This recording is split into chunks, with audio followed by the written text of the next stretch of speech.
আসসালামু আলাইকুম। এখন শুনবেন সংবাদ শিরোনাম। বিপ্লব ও সংহতি দিবস উপলক্ষে রাজধানীতে বিএনপির বর্ণাঢ্য র্যালি। অন্তর্বর্তী সরকারই ব্যাহত করতে চায় নির্বাচন, অভিযোগ মির্জা ফখরুলের। সংস্কারের বিরুদ্ধে গিয়ে মুজিববাদী রাজনীতিকে প্রাসঙ্গিক করে তুলছে অনেকে, মন্তব্য আসিফ মাহমুদের। জুলাই সনদে কোনো নোট অফ ডিসেন্ট চায় না এনসিপি, বললেন নাহিদ। স্বৈরাচার বিতাড়িত করা তরুণরাই বাংলাদেশ বিনির্মাণে ভূমিকা রাখবে, মন্তব্য জামায়াত আমিরের। আগামী নির্বাচনে আরেকটি মিরাকল হতে পারে, বললেন ডক্টর তাহের। ফরিদপুরের বোয়ালমারীতে বিএনপির দুই গ্রুপের মধ্যে সংঘর্ষ, ধাওয়া পাল্টা ধাওয়া, আগুন নেভাতে ফায়ার সার্ভিসকে বাধা, বেশ কয়েকজন আহত। আসসালামু আলাইকুম। এতক্ষণ দেখছিলেন সংবাদ শিরোনাম, এখন দেখবেন বিস্তারিত। এবার সরকারের বিরুদ্ধে ফেব্রুয়ারি নির্বাচন ব্যাহত করার অভিযোগ তুলেছে বিএনপি। দলের মহাসচিব মির্জা ফখরুল ইসলাম আলমগীর বলেন, সর্বাত্মক সহযোগিতার পরও সরকার ভিন্ন পরিস্থিতি তৈরি করতে চায়। এজন্য সবাইকে সজাগ থাকার আহ্বান জানান তিনি। বিএনপি নেতারা বলেন, রাজপথে নামলে কারোর রেহাই মিলবে না। বিপ্লব ও সংহতি দিবস উপলক্ষে রাজধানীতে আয়োজিত শোভাযাত্রার আগে সমাবেশে কথা বলেন তারা। এবার বিপ্লব ও সংহতি দিবস এমন এক সময় যখন বিএনপির সর্বস্তরে বইছে নির্বাচনী হাওয়া, আর সে আবহাওয়ায় সাজে শোভাযাত্রাও। চিরচেনা স্লোগান বাদ দিয়ে শোভাযাত্রা থেকে শুধু উচ্চারিত হয় ধানের শীষের ধ্বনি। তুলে ধরা হয় স্বৈরাচারী শাসনের কুশীলবদের ব্যঙ্গাত্মক চিত্র। বিএনপি কেন্দ্রীয় কার্যালয় থেকে শুরু হওয়া শোভাযাত্রার শুরুর অংশ থাকলেও শেষটা দেখা ছিল দুষ্কর। নানা ঢঙ্গে দলীয় নেতাকর্মীদের পাশাপাশি কর্মী সমর্থকদের নিয়ে হাজির হন ঢাকার বিভিন্ন আসনের বিএনপির সম্ভাব্য প্রার্থী ও এমনকি মনোনয়ন বঞ্চিতরাও। ছিলেন সম্প্রতি বিএনপিতে যোগ দেয়া আলোচিত মীর স্নিগ্ধ। ৭ নভেম্বর সিপাহী জনতার সেদিনের ঐতিহাসিক ভূমিকাকে বিপ্লব ও সংহতি দিবস নামে পালন করে বিএনপি। শোভাযাত্রার আগে সমাবেশে ভোট বিরোধী শক্তির ষড়যন্ত্র নিয়ে সবাইকে সোচ্চার থাকার আহ্বান জানান শীর্ষ নেতারা। আমরা বরাবর সহযোগিতা করে যাচ্ছি। আপনারা যদি আমাদের এই নম্রতাকে, এই ভদ্রতাকে যে দুর্বলতা ভেবে থাকেন, বোকার স্বর্গে বসবাস করছেন। র্যালি পূর্ব সমাবেশে বিএনপি মহাসচিব বলেন, নির্বাচন বানচালের চেষ্টা হলে জনগণ রুখে দিবে। আজকে দুর্ভাগ্য আমাদের, আজকে অন্তর্বর্তীকালীন সরকার যাকে আমরা সম্পূর্ণ সমর্থন দিয়েছি, তারা আজকে নিজেরাই আজকে একটা অবস্থা তৈরি করছে যাতে করে নির্বাচন ব্যাহত হয়। ওই রাজনৈতিক দলগুলো যে কয়েকটা এই গণভোটের চাপ দিচ্ছে, তারাও আজকে পরিষ্কার ভাবে বলতে চাই যে নির্বাচনকে বানচাল করবার ষড়যন্ত্র করছে। আমরা খুব পরিষ্কার করে বিরোধ দিতে চাই, গণভোট হলে নির্বাচনে দেরি হতে হবে এবং সেই নির্বাচন 2026 সালের ফেব্রুয়ারি মাসেই হতে হবে, অন্যথায় বাংলাদেশের মানুষ কিছু মেনে নেবে না। নয়াপল্টন থেকে শুরু শোভাযাত্রা শান্তিনগর, মগবাজার, বাংলা মোটর হয়ে কারওয়ান বাজারে মোড়ে গিয়ে শেষ হয়। র্যালি সফল করায় সেখানে মির্জা ফখরুল সবাইকে ধন্যবাদ জানান। এর আগে ৭ নভেম্বর উপলক্ষে বিএনপির প্রতিষ্ঠাতা জিয়াউর রহমানের সমাধিতে শ্রদ্ধা জানান নেতাকর্মীরা। সেখানে দলের মহাসচিব মির্জা ফখরুল ইসলাম আলমগীর বলেন, গণতন্ত্র ধ্বংস করতে আবারও চক্রান্ত চলছে। শুক্রবার সকালে শেরেবাংলা নগরের জিয়া উদ্যানে ছিল নেতাকর্মীদের ঢল। ঐতিহাসিক ৭ নভেম্বর বিপ্লব ও সংহতি দিবস উপলক্ষে অঙ্গ সংগঠনের নেতাকর্মীদের নিয়ে দলের প্রতিষ্ঠাতার সমাধিতে শ্রদ্ধা জানান বিএনপি মহাসচিব ও স্থায়ী কমিটির সদস্যরা। দোয়া ও মোনাজাত শেষে বিএনপি মহাসচিব বলেন, ৭৫-এর ৭ নভেম্বর আধিপত্যবাদের চক্রান্ত বানচাল করে দেয় সিপাহী জনতা। জিয়ার হাত ধরেই রচিত হয় বাংলাদেশের অগ্রগতির ভিত্তি।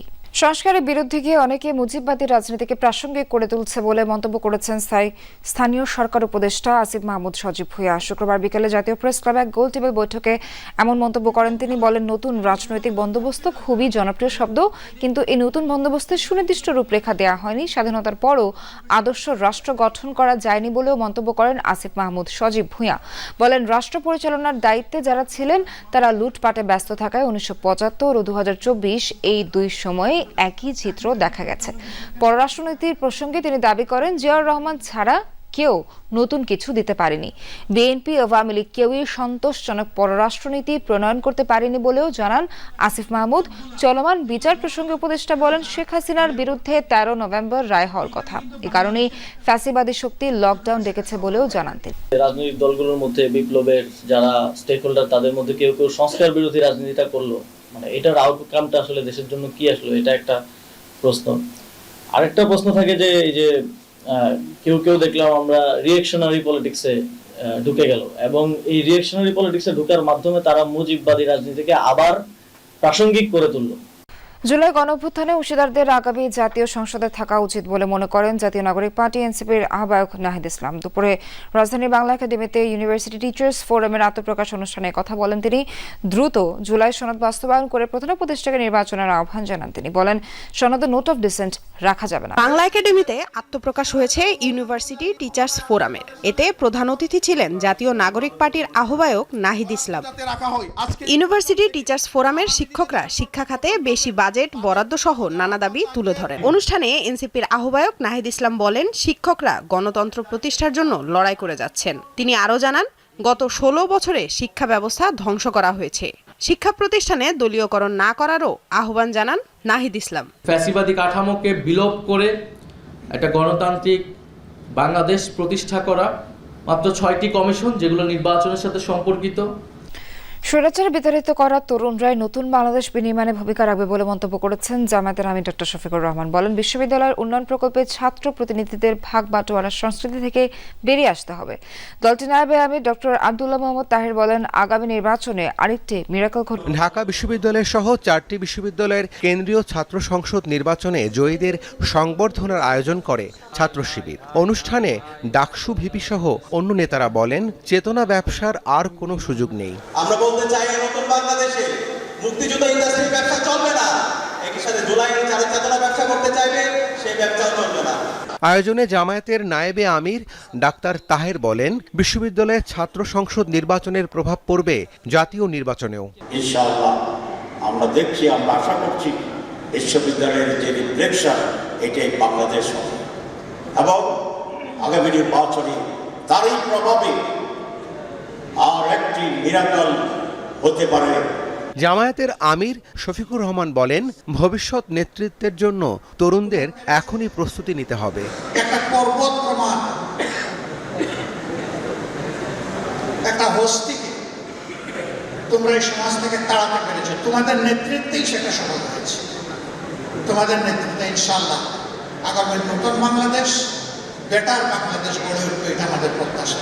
দিনাজপুর 2 আসনে বিএনপির মনোনয়ন পুনর্বিবেচনার দাবিতে দ্বিতীয় দিনের মতো বিক্ষোভ সমাবেশ করেছেন বঞ্চিত প্রার্থীদের কর্মী সমর্থকরা। বিরল উপজেলা সদরে প্রথমে মানববন্ধন করেন তারা, পরে বের করা হয় বিক্ষোভ মিছিল। সমাবেশে একই মঞ্চে বক্তব্য দেন বিএনপির মনোনয়ন প্রত্যাশী 3 নেতা আ.ন.ম বজলুর রশিদ কালু, মুজাহারুল ইসলাম, অধ্যাপক মঞ্জুরুল ইসলাম। এ সময় বক্তারা অভিযোগ করেন, গত 15 বছর দুর্দিনে নিষ্ক্রিয় ছিলেন দল মনোনীত প্রার্থী। ধানের শীষ প্রতীককে বিজয়ী করতে সাদিক রিয়াজ পিনাক চৌধুরীর পরিবর্তে মনোনয়ন প্রত্যাশী অন্য 3 নেতার মধ্যে একজনকে প্রার্থী করার দাবি জানান তারা। মনোনয়ন বঞ্চিত বিএনপি নেতার সমর্থনে উত্তাল ফটিকছড়ি আঞ্চলিক মহাসড়ক অবরোধ করে বিক্ষোভ প্রকাশ করেছে চট্টগ্রাম 2 আসনে মনোনয়ন বঞ্চিত অবসরপ্রাপ্ত কর্নেল আজিমুল্লাহ বাহারের সমর্থকরা। তিনি ফটিকছড়ি উপজেলা বিএনপির আহ্বায়ক।